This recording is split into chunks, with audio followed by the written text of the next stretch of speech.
Madame, Monsieur, bonsoir et bienvenue au 20h Bilingue sur Équinoxe Télévision. Bonsoir, Formiam Sonsanda. Good evening, lovely listeners. Bonsoir.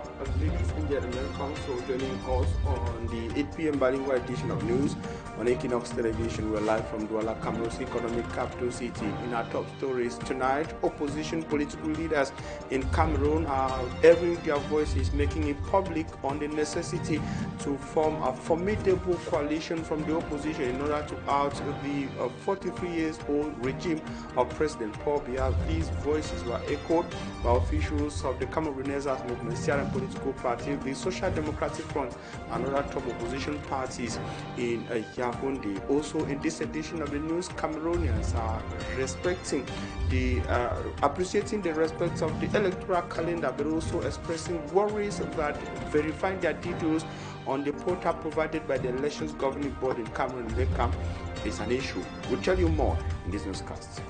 À la une de ce journal, le SDF, le MRC et l'UNDP plaident pour une coalition afin de faire face, de faire front commun contre le régime du RDPC. À peine 24 heures après la convocation du corps électoral fixant la date du scrutin au 12 octobre prochain, ces partis de l'opposition affichent leur détermination à mettre fin au régime Biya. Cette volonté a été clairement exprimée lors d'une réunion de concertation tenue dans la région de l'extrême nord du Cameroun. Les détails à suivre dans ce journal, c'est tous les titres.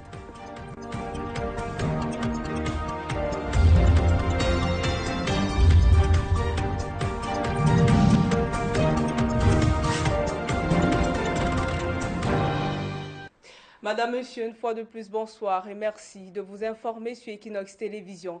En ouverture de ce journal, face à la recrudescence des accidents de la circulation impliquant les engins lourds, les autorités tirent la sonnette d'alarme. Pour limiter ces drames souvent meurtriers, un atelier de renforcement des compétences des conducteurs de ces engins a été organisé à Bafoussam à l'initiative du ministère des Transports. C'est un reportage signé Vivien Tonfak et Robert Kenyé.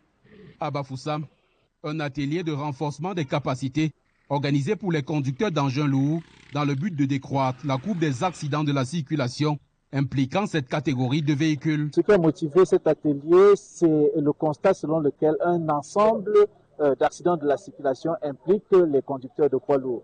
Et la différence de gabarit entre le poids lourd et les autres types de véhicules fait en sorte que ces accidents ont un impact un peu plus dramatique que les autres accidents. Pendant la formation, les experts ont rafraîchi les connaissances de ces conducteurs d'engins lourds sur la sécurité et la signalisation routière, la conduite préventive et défensive, ainsi que sur le secourisme. Au niveau des autorités publiques, on s'est rendu compte de la nécessité de rassembler les acteurs de ce secteur autour de réflexions approfondies concernant la manière de conduire, le comportement sur la route, le respect pour les autres et surtout la préservation de la vie des engins et des marchandises transport. Si les notions transmises n'étaient pas nouvelles pour ces chauffeurs, leur rappel en valait cependant la peine. Tout ce que nous avons appris ici doit nous permettre à l'avenir d'éviter d'être les auteurs d'accidents ou d'être les victimes de certains accidents. Organisée à l'initiative du ministère des Transports, cette formation a réuni une centaine de conducteurs d'engins lourds en activité dans la région de l'Ouest. Mais la sécurité routière ne dépend pas seulement des compétences des conducteurs. L'état des infrastructures joue également un rôle primordial. C'est d'ailleurs sur cette question que s'est exprimé le ministre des Travaux publics lors d'un point de presse à Yaoundé. Emmanuel Nganou-Djoumessi a évoqué, entre autres, la rareté des financements comme principal frein au projet de réhabilitation des axes routiers. Compte rendu avec Marcelin Gansop et Emmanuel Diop. Plus de 1000 km de routes sont en cours de bitumage sur l'ensemble du territoire national et d'autres projets routiers en voie de lancement. Le ministre des Travaux publics se veut rassurant. En dépit de la vétusté du réseau routier et des difficultés qu'éprouvent les populations sur certains axes particuliers, le gouvernement est à pied d'œuvre pour améliorer la qualité du réseau. Fin 2024, nous avions déjà franchi la barre de 10 000 km de routes bitumées. Nous sommes à 10 574 km de routes bitumées. 1113 km de routes sont en cours de bitumage, et tout cela pour améliorer la circulabilité sur nos axes routiers et véritablement atténuer, sinon mettre un terme à cette insatisfaction des usagers de la route. Au sujet de la lenteur qui caractérise la mise en route de plusieurs projets, longtemps annoncés par le gouvernement, Emmanuel Nganou-Djoumessi invite les populations à faire preuve de patience. La rareté des ressources et des contraintes propres aux bailleurs de fonds justifient ces lenteurs. Les limites que nous connaissons s'expliquent d'abord par le temps qui est mis pour mobiliser le financement, c'est-à-dire payer effectivement les factures des entreprises pour impulser leur rendement à l'effet d'obtenir très rapidement, dans les délais circonscrits, les résultats escomptés. Le fonds routier est de moins en moins liquide, cela peut se comprendre, les temps sous le trésorerie. Quand nous sollicitons les bailleurs de fonds, alors la mise en place du financement proprement dit prend du temps. Nous pensons que la mise en place du fonds routier de deuxième génération est un début de solution. Néanmoins, précise le membre du gouvernement, la contractualisation est imminente. S'agissant des tronçons Ebolova Akomde Kribi, Mora Dabanga Koseri, Ngaoudere Garoua, pour ne citer que ces quelques projets. Nous continuons le bitumage de nos routes. Et évidemment, les routes en terre aussi doivent être entretenues, puisque nous n'allons pas bitumer toutes ces routes en un tour de bras. Ces routes en terre entretenues, leur traficabilité respectée comme je l'ai demandé, nous aurons un réseau routier meilleur. Pour le reste, le gouvernement entend prendre toutes les mesures appropriées pour garantir la durabilité de ceux des ouvrages achevés. Celle-ci passe par un suivi rigoureux afin que des interventions soient effectuées à temps quand cela est nécessaire. Dans la page politique de ce journal, nous le disions, 24 heures après la convocation du corps électoral, les partis politiques de l'opposition affichent une volonté claire, faire tomber le régime du RDPC. C'est ce qui ressort de la réunion de concertation entre les partis du SDF, le MRC et l'UNDP tenue dans la région de l'extrême nord Cameroun.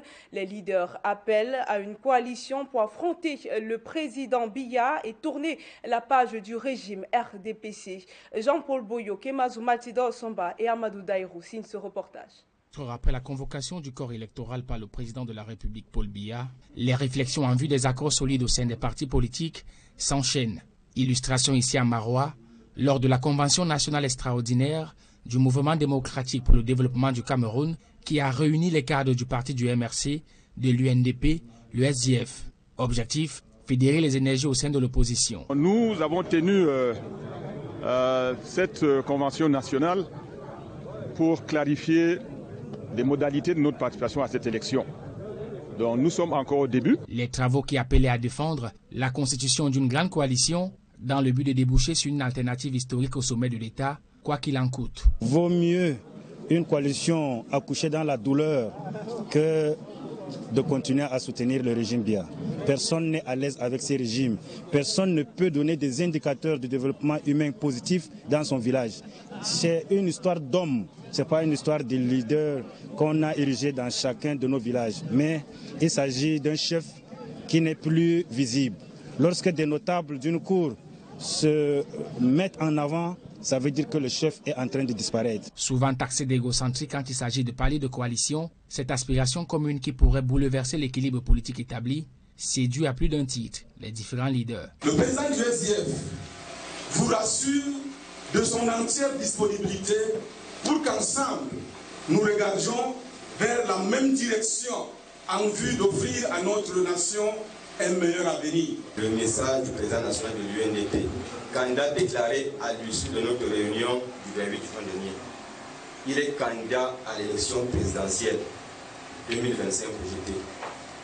Il tend la main et est ouvert à tout dialogue avec toutes les formations politiques. En attendant les résolutions de cette concertation, ce nouveau départ vers une coalition des partis de l'opposition à l'approche de la présidentielle, si elle venait à être consolidée, devrait fissurer davantage l'électorat du parti au pouvoir dans le Grand Nord. Et à 91 jours de l'élection présidentielle, l'artiste engagé Caresse Photo appelle les Camerounais à voter pour le changement. Dans un message publié sur sa page, elle invite les électeurs à dépasser la peur et insiste sur l'importance de l'alternance pour reconstruire le pays. L'essentiel de sa sortie dans ce reportage de Stéviane Tepeyamfa et Josiane Gok. Soyons honnêtes.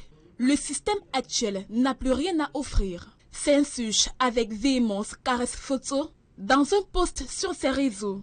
Quelques heures après la convocation du corps électoral, l'artiste musicienne engagée rappelle aux Camerounais qu'il est temps de voter non pas par mimétisme ou par amitié, encore moins par tribalisme, mais plutôt de voter pour le changement. L'alternance n'est pas un caprice, c'est la seule chance qu'il nous reste pour reconstruire un pays qui tient encore debout par miracle. M'a-t-elle Dans son message, elle exhorte les Camerounais à braver la peur et d'aborer le manteau du courage le 12 octobre prochain, qui pour elle n'est pas qu'une simple date sur le calendrier, mais plutôt un carrefour de l'histoire du Cameroun. Elle poursuit en disant que les citoyens doivent analyser les programmes, écouter les visions et comparer les parcours pour savoir qui choisit le jeudi. Caresse Photo conclut avec une interrogation. Que recherchez-vous chez la personne qui dirigera le Cameroun pour les 7 prochaines années? Dimanche 12 octobre 2025, entre 8h et 18h, les Camerounais auront la possibilité d'exercer leur devoir civique dans les bureaux de vote. À l'international, c'est à Washington que les regards se sont tournés cette semaine à l'occasion du mini-sommet entre Donald Trump et 5 présidents africains, officiellement consacré au partenariat économique et sécuritaire. L'événement a surtout été marqué par les propos maladroits du président américain. Explication avec Pierre Laverdu-en-Bas. Une mise en scène du style typique Donald Trump qui a reçu quelques présidents africains, parmi lesquels Diomaye Faye du Sénégal, Oligui Nguema du Gabon, Joseph Boakai du Libéria et leur homologue de Mauritanie. Fidèle à son style, le président américain, plus connu pour ses provocations que pour sa diplomatie, a multiplié les commentaires personnels parfois flatteurs, souvent déroutants. Devant les caméras de chaînes de télévision, on l'a vu se féliciter de la présence d'amis venus d'un continent merveilleux mais très souvent complexe. Une entrée en matière qui, malgré le sourire de façade, a donné le ton d'une rencontre à forte teneur symbolique, sinon diplomatique. Il y a beaucoup de colère sur votre continent. Nous en avons résolu une grande partie. Mon administration s'est engagée à renforcer nos amitiés en Afrique par le biais d'efforts de développement économique qui profitent à la fois aux États-Unis et à nos partenaires. Les présidents africains, pour leur part, n'ont pas manqué d'adresser leurs louanges à Donald Trump. Diomaye Faye, lui, a salué le leadership fort et pragmatique de son hôte, tandis qu'Oligui Nguema du Gabon a insisté sur la nécessité d'un partenariat basé sur le respect mutuel. Le moment le plus commenté reste sans doute cette phrase lancée avec un sourire narquois en direction du président du Libéria. Et nous croyons en votre politique visant à rendre à l'Amérique sa grandeur. Nous sommes également très attachés à votre diplomatie en matière de développement économique et d'amitié commerciale. Nous tenons à vous remercier chaleureusement pour cette opportunité. Merci à vous. Et c'est dit dans un si bon anglais, si beau. Où avez-vous appris à parler l'anglais aussi bien? Où avez-vous étudié? Au Libéria? Oui, monsieur. Une remarque qui, sous ces airs anodins, révèle un stéréotype profondément ancré, l'idée que les dirigeants africains ne peuvent s'exprimer convenablement en anglais, y compris quand il s'agit de pays anglophones comme le Libéria. Plus qu'un réel sommet de travail, cette rencontre aura surtout servi d'opération de communication pour Donald Trump. Ce mini-sommaire à Washington s'est achevé hier vendredi. Malgré l'absence d'accord majeur, les échanges ont quand même permis de jeter les bases de nouveaux partenariats économiques. Et pour compléter l'actualité internationale, en République démocratique du Congo, environ 30 civils ont perdu la vie dans une attaque attribuée aux rebelles ADF orchestrée dans la province de l'Ituri. Revenons sur ces événements avec Esther Manuela Anon. 3 attaques simultanées ont visé les villages de Bouanasoula, Kizamaïbo et Mayalibo, dont la chefferie de Walesese Vunkutu, faisant 16 morts parmi les agriculteurs locaux, tous tués à l'arme blanche. Les ADF affiliés à l'État islamique sont pointés du doigt par la société civile du territoire. Selon les sources militaires, ces attaques seraient des représailles face aux opérations conjointes des armées de la République démocratique du Congo et de l'Ouganda, intensifiées dans la zone ces dernières semaines. Les deux pays avaient signé un mémorandum d'entente le 20 juin dernier pour élargir leurs opérations à plusieurs territoires. Les corps des victimes, dont certains ont été démembrés ou décapités, ont été acheminés à Béni. Les sources administratives craignent un bilan plus lourd, suspectant d'autres zones isolées d'avoir été attaquées. Les dirigeants africains, notamment ceux du Gabon, de la Guinée-Bissau, de la Mauritanie, du Libéria et du Sénégal, se sont réunis avec des responsables américains pour discuter des opportunités commerciales et des partenariats futurs. Chaque pays a mis en avant ses atouts pour attirer les investisseurs américains, tels que la stabilité politique du Sénégal, les ressources minières du Gabon, du Libéria et de la Guinée-Bissau, ainsi que le rôle stratégique de la Mauritanie dans la région du Sahel. Autant d'atouts qui ont manifestement intéressé les États-Unis, qui ont également en tête de renforcer la lutte contre le terrorisme et le crime organisé dans toute l'Afrique de l'Ouest, y compris en mer, pour lutter plus efficacement contre la piraterie dans le golfe de Guinée. Le président américain Donald Trump souhaite que ses partenaires africains accueillent des criminels expulsés par son pays. Ce reportage de Esther Manuela Anon et Danny Warren The 2 met fin à la première partie du journal. La suite en anglais, c'est avec vous, Formiam Sonsanda. Good evening once more. Once again, La Flessigne, good evening, ladies and gentlemen. Good evening once again. We're happy you're staying with us in the second segment of news in the English language. Less than 48 hours after the convening of electorates for October 12, 2025 by a decree from the presidency of the Republic of Cameroon, Cameroonians have been urged to take 2025 as the unique chance to save Cameroon from sinking or collapsing. These are words of Cameroonian-born singer Kares Foso, who went on her social media handles to encourage Cameroonians to vote, but not only voting for change in the country. We have details with Sadiq Chakucho.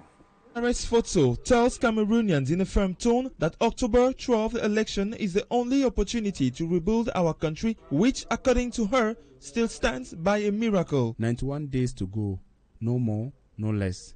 The countdown has begun. Cameroonians, my Motokwa family, on Sunday, October the 12th, we will be called upon to elect our next president of the Republic. Kares Foto on her Facebook page reacts after President Paul Biya officially convened the electorate. She chose to address Cameroonians by reminding them of the stakes of these presidential elections, which is decisive for the future of our country. For the artist, the 12th of October 2025 marks a new chapter for Cameroon's history. This is not just a date on a calendar. It is our history. It is a promise to our children. It is a battle against forgetfulness, resignation, and fear. This is not the time to vote out of intimidation. This is not the time to vote out of hatred, friendship, or tribalism. This is especially not the time to vote as accomplice of a system that has deceived us. In her post, she reminds that Cameroonians pay attention to the various offers made by candidates who will be officially presented to them, knowing that the Constitutional Council is the only one that will, when the time comes, confirm the candidates selected for the elections. It is time to analyze the programs, listen to the versions, compare the path. It is time to choose courage over fear, the future over chaos. It is time to vote for change, not for continuation of violence. Change is not a will.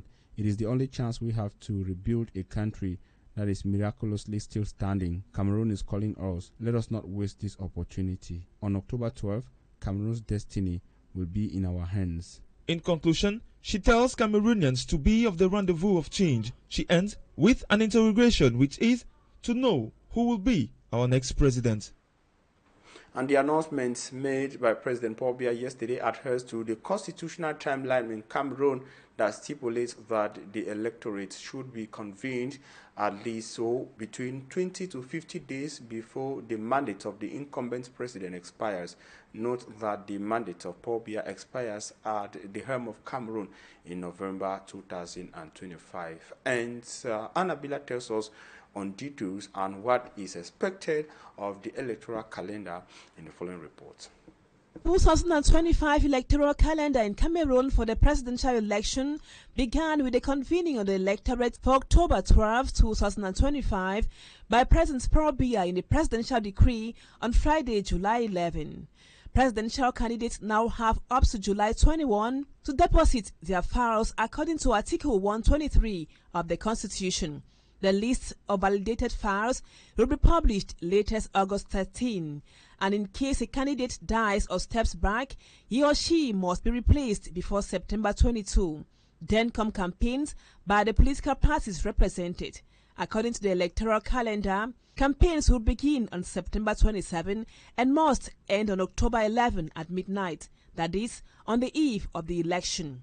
Following Article 86, Cameroonians will go to the polls to elect the next head of state on October 12, 2025. After the elections, the return sheet must be transmitted latest October 17, and results of the presidential election shall be proclaimed or announced by the Constitutional Council on or before October 27, that is 2 weeks after voting. And according to Article 140 of the Constitution, the President-elect takes over office in a swearing-in ceremony which must take place on or before November 11, 2025. In case of flagrant irregularities after the election, post-electoral constatations are received by the Constitutional Council 72 hours after voting ends. And the infrastructural developments of Cameroon, at least under the Biya regime, or at least within the last 7 years, will be a determinant factor on wooing voters or canvassing for voters as candidates will begin crisscrossing the country to get voters to their favor. And just how is Cameroon developed, or just how has the Biya regime been able to meet up the developmental challenges and worries of the people is a key point. A case in point is the state of the roads linking Ndokoti through Nyala and other parts of the Douala 3 municipality. Sadiq Chakochu was there and compiled the following report. The poor conditions of road in Douala is a persistent problem affecting traffic and the economy. Roads are riddled with potholes, cracks and other damage, making driving dangerous and difficult. These are some of the difficulties faced by road users on the Ndokoti-Nyala stretch of road. Ndokoti-Nyala, when you arrive at just Total Baba, just a bit after tourism, some few meters around after Total Baba, that area like that is too bad. We left from Konsamba to Douala. Arriving here, it was an ordeal. If it's like this the whole of this stretch, then it's very bad. We are really in trouble. Potholes and other road imperfections, according to them, are the causes of accidents, particularly for commercial motorbike riders. Just now when I fell here, I got hurt. A few days before, there is a woman who fell. We were able to remove her from there, but it was very dangerous due to this road. From Nyala Rai to Ndokoti, it is not a very good road. The state of the road is really bad. It's as if the city council forgot us. Traffic jams are common due to poor road conditions, causing delays for drivers, and their health are greatly affected. The other pass here, I just go to and fro. When I arrive at the house, I feel difficulty to mount on top of my wife because of. Actuellement, j'ai mal au dos, les reins, ça ne va pas, mon frère. Ça ne va pas. J'ai mal, j'ai énormément mal. In this situation, inhabitants are calling on efforts to improve the condition of the road networks. This to them involves investment in the rehabilitation of existing roads, the construction of new infrastructures, and the establishment of an efficient road maintenance system.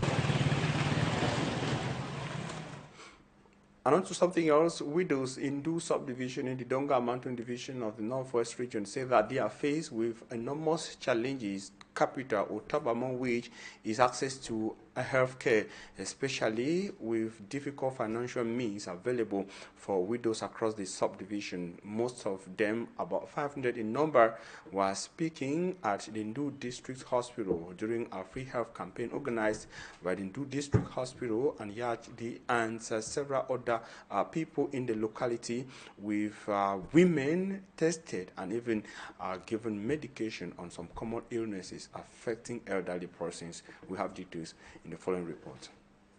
In Du subdivision of the Dongam Mantum division, northwest region of the country, life is far from being easy for many women. Hundreds of them live in precarious situations, particularly in terms of healthcare. We suffer, legs them.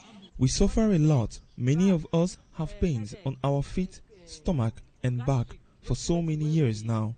Suffer inside. The situation has been difficult with the socio-political crisis that has hit this region for over 8 years. Between insecurity, forced displacement and limited access to health facilities, these women face a silent stress. Some people, they sick for heart. Many widows are sick, but for various reasons cannot go to the hospital for care. They can't hear say you give some support for hospitals. To help them, a free campaign was organized in the locality, an initiative aimed to improve the health and well-being of widows in the community. A total of 500 women benefited from the campaign. It simply means that there are a lot of women, there are a lot of people suffering from medical conditions and for one reason or another cannot come to the hospital.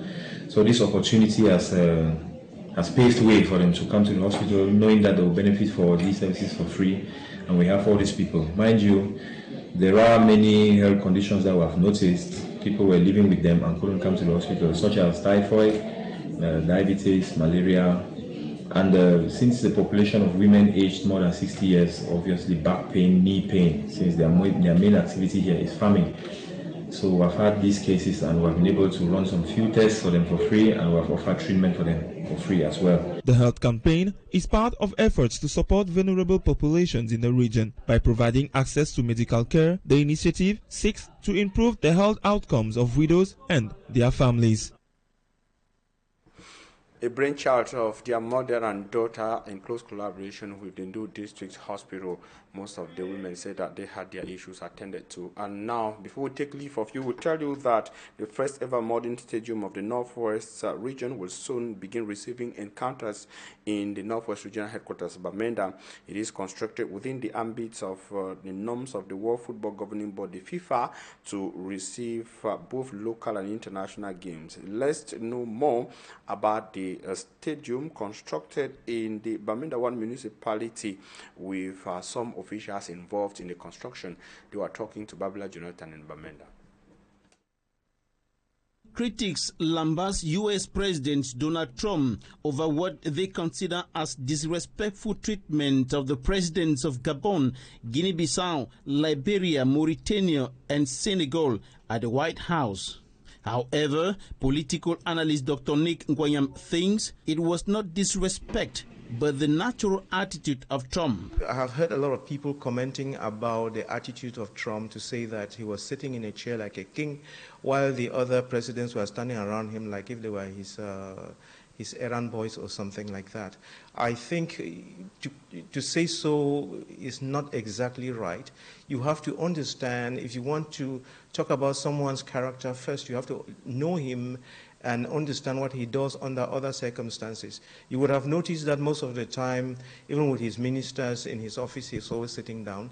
And so sitting down is not a sign of disrespect. President Donald Trump respects only 3 presidents in this world. He respects the president of Russia, he respects the president of Israel, and he respects the president of China, if that's what you're looking for. But for the others, he treats them like just other human beings. It goes further to say that respect is not given, but deserved. Africans as a whole are not respected the world over. And the only thing that is going to make others respect us is when we increase our productivity. In his opinion, the most important thing to be considered in the meeting between U.S. President Donald Trump and the 5 African leaders is business. They did the business of the day, and I think that is what is most important. Some analysts like Beverly Ocheng say Washington is likely seeking to diversify metal and mineral imports by engaging with resource-rich African nations. African nations who are said to be leveraging political rivalries between the United States and some world superpowers to maintain balanced partnerships. That was rather a report on the analysis of some political analysts across the African continent who are criticizing the U.S. President Donald Trump on what they qualify as minimizing the authority of some African leaders who were part of a mini summit in Washington, D.C., mainly from West and Central Africa. We shall be coming back to our report on the sport infrastructure in Bamenda in subsequent editions of News on Equinoxe Television. We thank you for your keen attention, urging you to stay in the company of interesting programs on your #1 television network, Équinoxe, from Douala, Cameroun. La Flessigne. Have a nice evening. Have a nice evening from Yamstron Sanda. Madame, Monsieur, c'est la fin du journal. Merci pour votre attention. Merci également et surtout à l'équipe en régie. Restez sur Equinoxe Télévision, les programmes se poursuivent. Très belle soirée. À vous.